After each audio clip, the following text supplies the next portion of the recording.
topics and opinions expressed in the following show are solely those of the host and their guests and not those of W4CY Radio, its employees, or affiliates. We make no recommendations or endorsements for radio show programs, services, or products mentioned on air or on our web. No liability, explicit or implied, shall be extended to W4CY Radio or its employees or affiliates. Any questions or comments should be directed to those show hosts. Thank you for choosing W4CY Radio.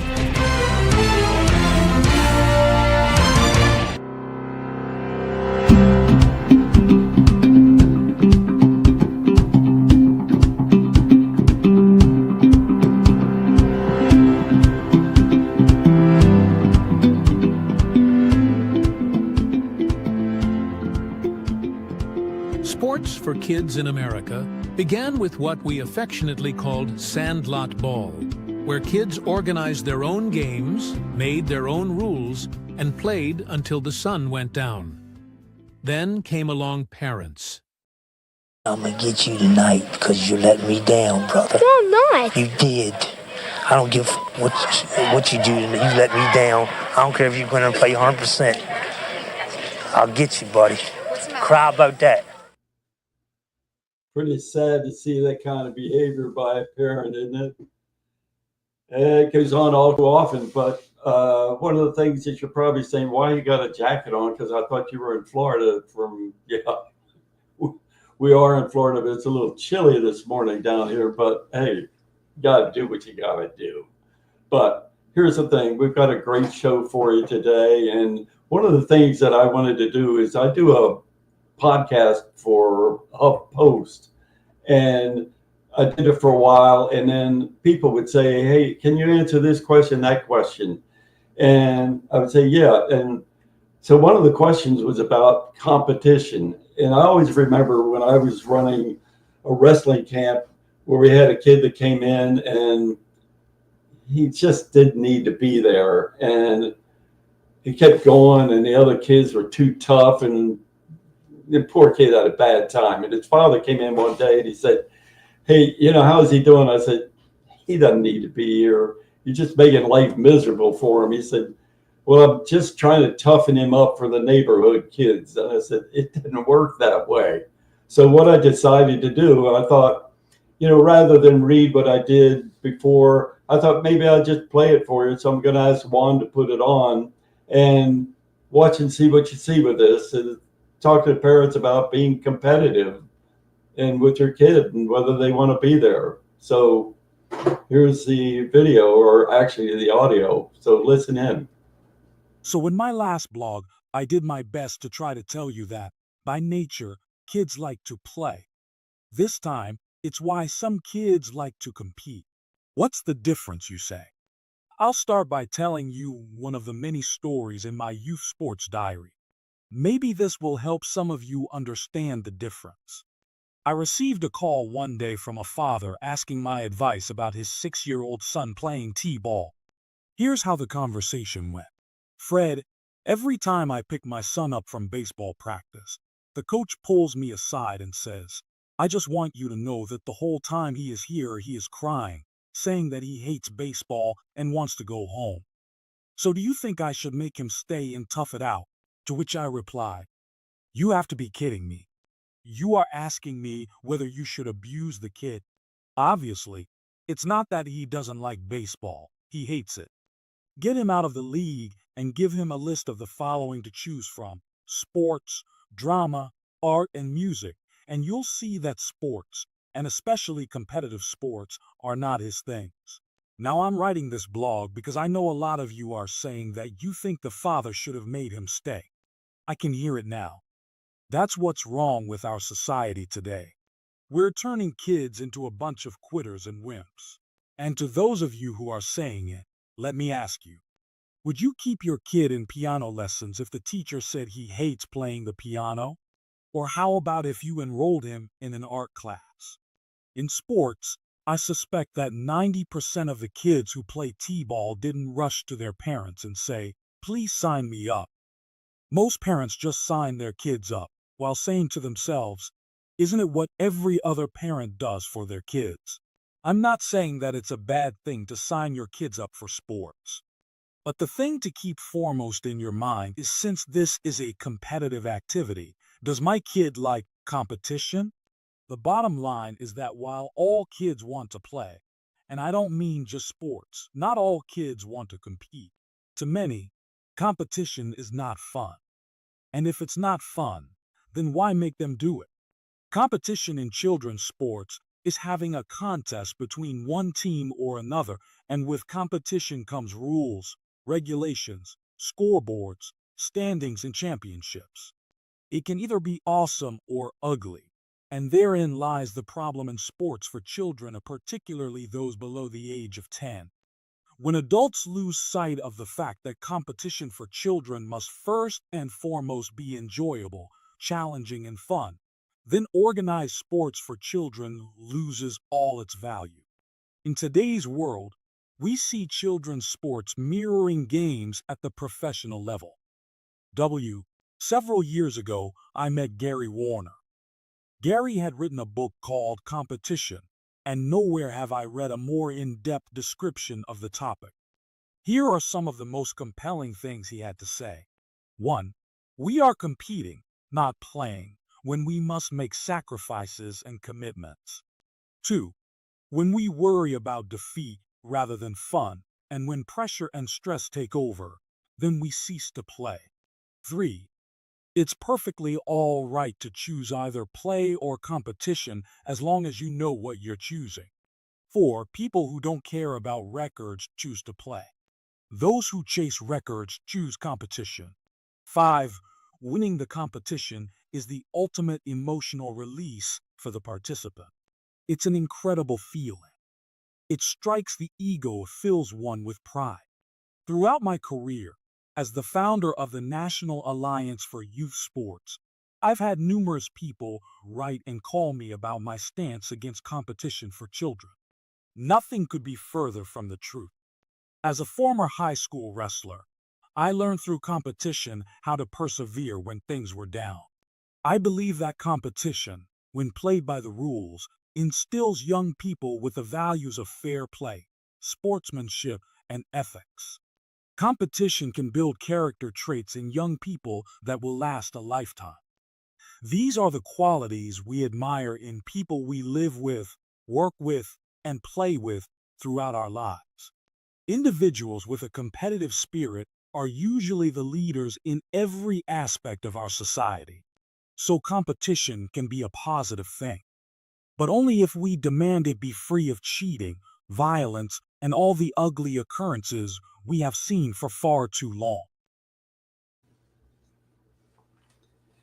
So there you have it. And speaking of competition, we're going to be coming up in a minute with somebody who was a great competitor. His name is Herb Kerkstreit. You've probably seen him on TV on game day on Saturday, and then on Thursday night you've seen him at the NFL games. But Kirk is one of the great people that we've been able to have as kind of a spokesman for what we're all about with the National Alliance for Youth Sports. So our PR director interviewed Herb and some of the great things he has to say. So listen in. In this best-selling book, a child, while failing to live up to his father's expectations, is shamed and humiliated beyond belief. He vows to never allow his own son to face the same.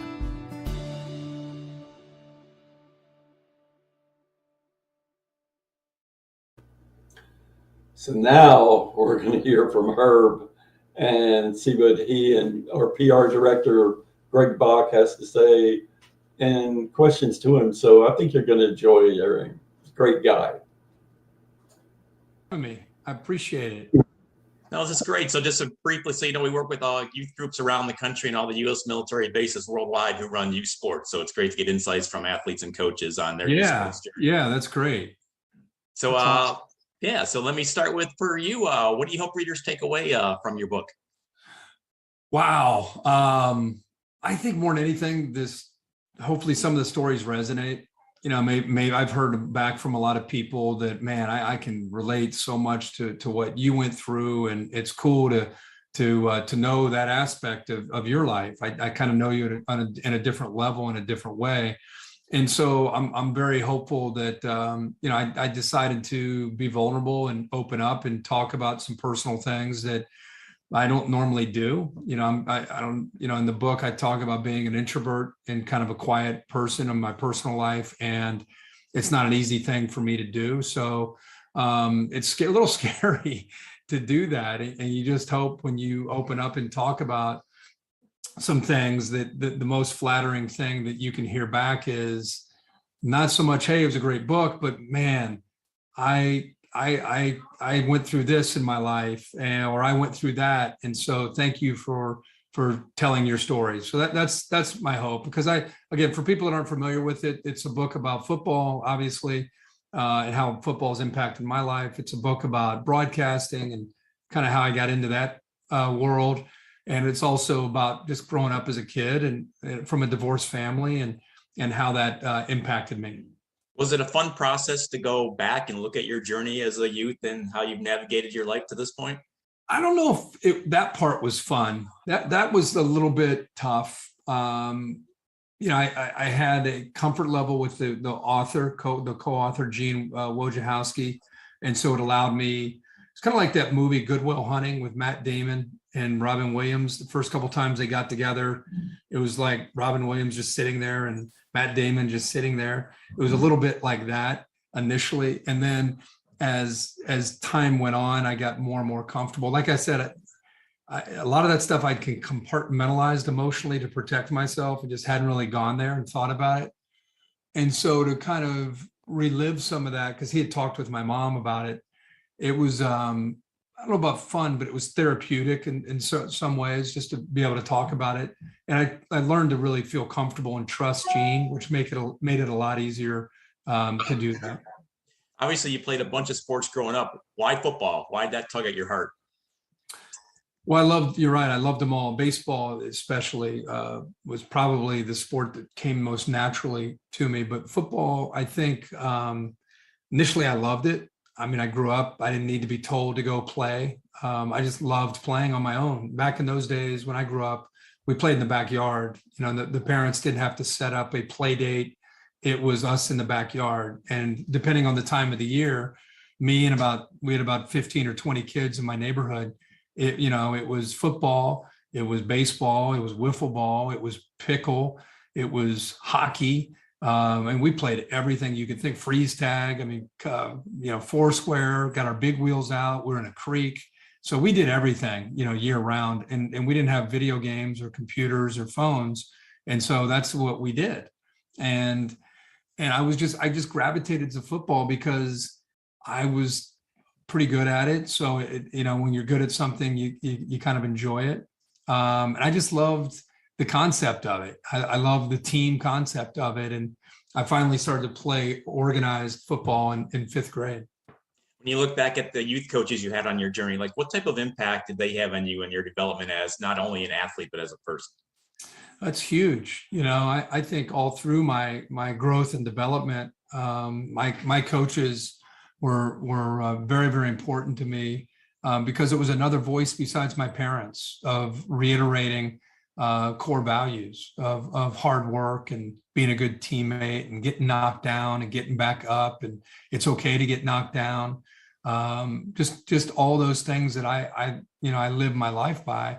It started in youth football. And so sometimes I watch youth football in 2021 and I get a little concerned because I think there's some people out there that are win at all costs type of coaches. And while I'm the most competitive guy you're ever going to meet, I want to win, not at the expense of not being able to teach messages, and not just about life, of course, but about the game.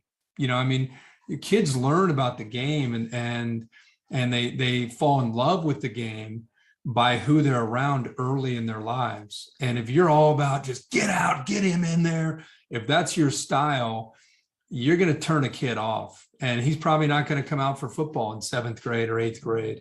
And I think sometimes youth coaches don't realize you're not Nick Saban. Like, we don't care how many trophies you have. Like, your job is to make these kids fall in love with the game so they want to play the next year. If your kids all come back the next year and they can't wait to play football, mission accomplished, whether you won a trophy or you didn't. And I think some of these guys, it's just all about a trophy and all about them. And unfortunately, that's not what it should be about, in my opinion. I love that message. And then as a parent, you know how difficult it is to have kids in sports, and a lot of parents struggle with that. How did you and your wife handle raising your kids through sports, and what was the approach you took? Well, we wanted them involved. You know, my concern with, again, very different from what I just talked about with my era, my concern is gadgets and distractions. And I think if you're not proactive, kids that don't naturally fall in love with sports at recess or in the neighborhood, you know, they aren't maybe necessarily introduced to why they should fall in love with the game. And so I think as a parent, it was very important for me to get my kids involved, and thankfully they wanted to be involved. But I don't want to say they didn't have a choice, because they did. But at the very early part of their lives, they were playing, you know, t-ball or coach pitch, or just as we had them in basketball. We just had them in stuff where they look forward to getting in the car, going to the game. Now, I will say that the challenge for parents out there, and I hope they'll hear me, is I remember reading this in Sports Illustrated, an article about dads, what not to do. You know, you get in the car after the game and the kid's 8 or 9 or 10 years old, and right away you start drilling them. What happened on that play? What happened here? What happened I mean, when you struck out in the 3rd inning when the bases were loaded, I mean, that pitch was over your head. Like, what were you thinking? You know, wow. And I, again, I'm being very candid, the competitiveness in me, I would find myself potentially going there, like asking them about the game and wanting to know, what about this? What about, and I started to, thankfully, thank God, I started to see their faces when I would do that. And I thought, man, I'm doing more damage than I'm doing good. And so I need to contain my own competitive spirit that I have. Not that I'm living vicariously. I wasn't one of those guys. It was just, I like to win, that spirit. And I got to kind of check that. So it was more of learning to get in the car after the game. Hey, that was whether they win or lost, whether they struck out every time or didn't play well, it was still man, that was a lot of fun. You know, it was more of that, or just go home. Hey, where do you want to go get something to eat? It was more of that kind of conversation. And I noticed it was a lot more relaxed for them, and they want to hang out with dad, as opposed to, oh God, here he goes again. And I did not want to be one of those dads, no matter what.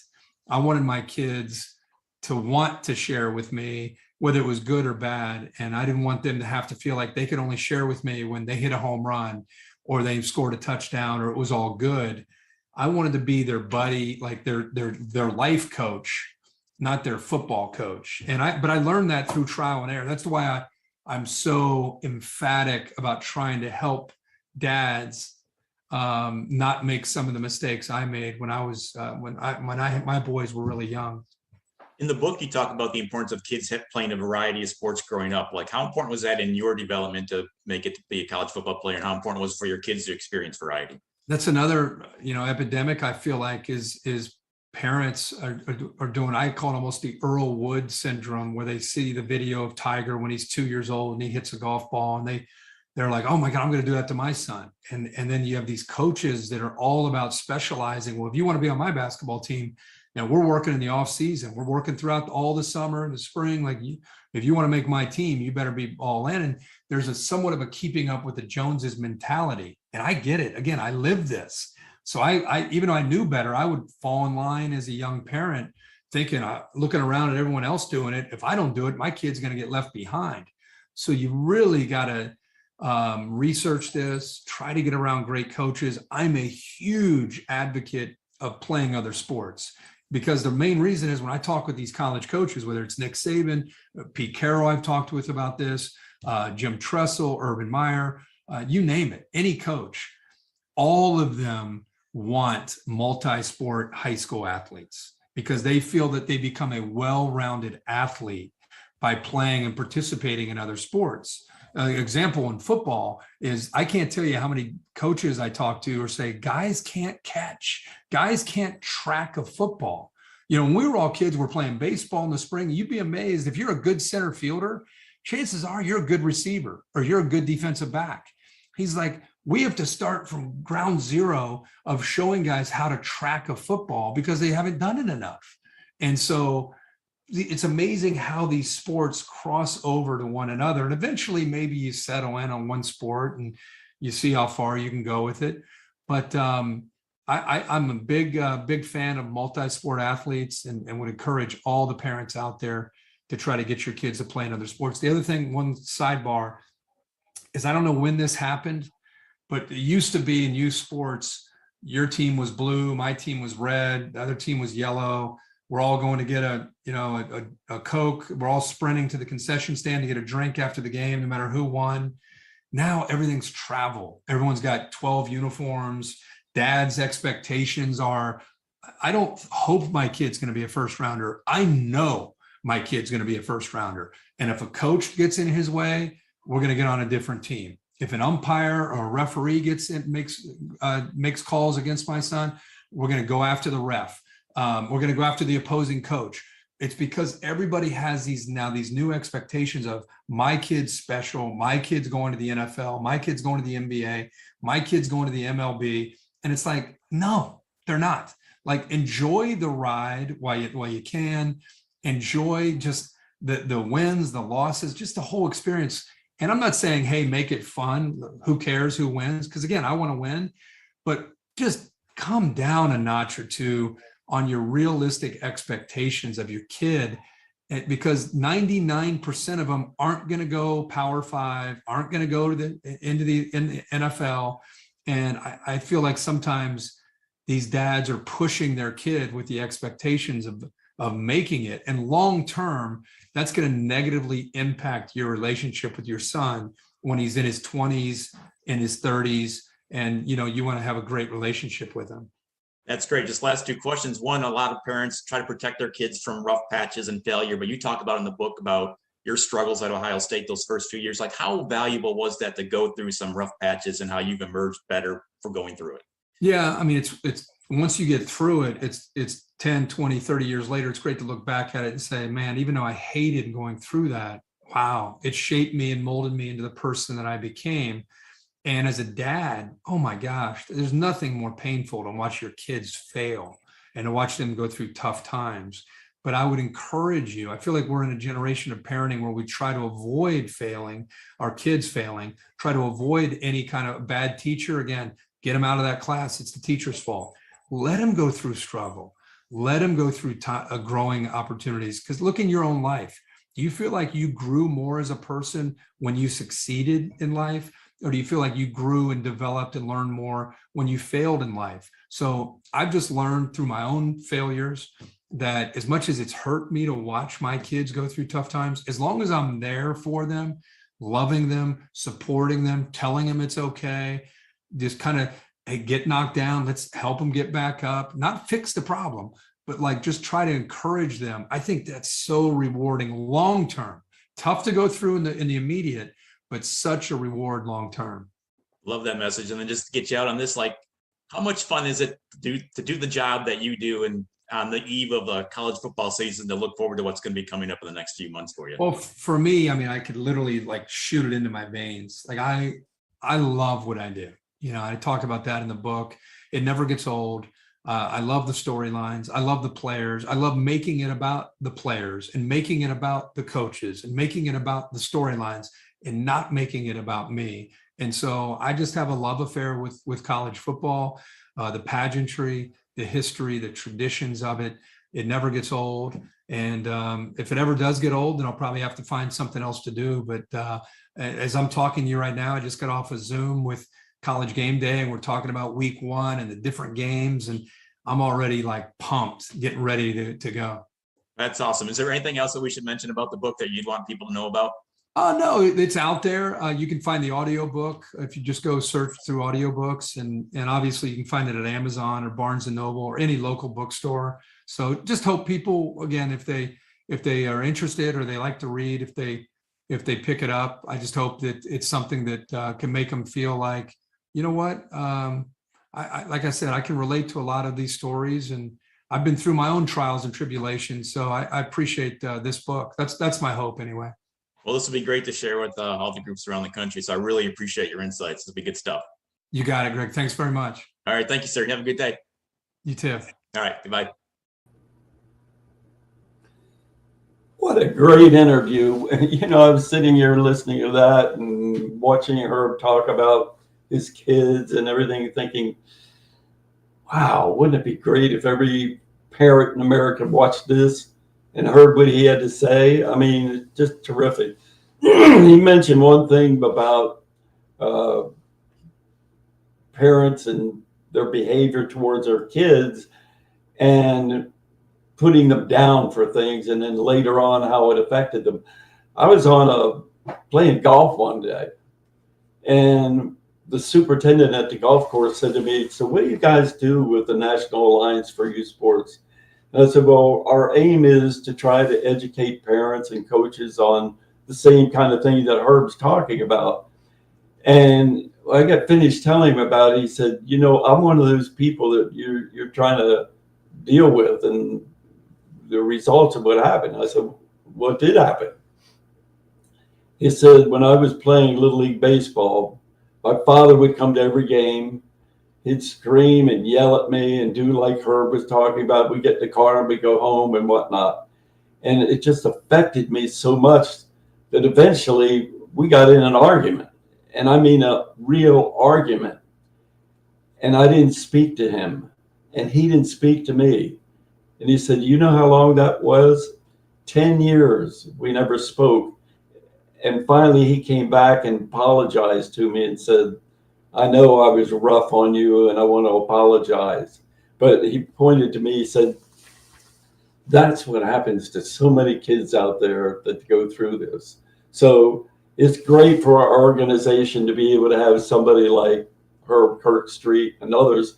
And just to let you know, like I was telling you before, some of the people we have lined up that are coming is, I know you've made your basketball. You've heard of Danny Hurley from Connecticut. Danny's going to be with us. And then I'm sure you've probably seen Greg Olson, the tight end, former NFL tight end. He's been on, ESPN. And then I said it one time before, 1924 wrestler. And that's been a long time ago, but 2024 Olympic gold medalist wrestler, Ahmed Elber. And then a Notre Dame women's basketball coach, Neil Ivey.